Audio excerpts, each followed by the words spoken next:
Hey guys, in this video we're going to take a look at how you can set access notes from lock screen to always create new note or resume last note on the iPhone 14 series. First, let's go back to the home screen by swiping up at the bottom of the screen, and on the home screen tap on settings.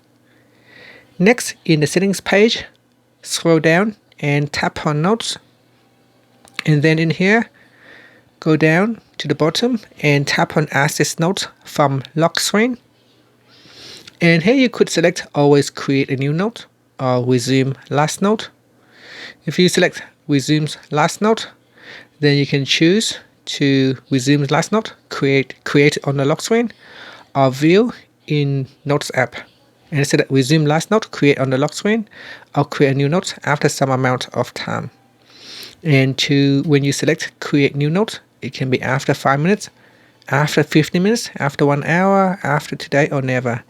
So the shorter times are more secure for your new notes that you created on the lock screen. And that's it.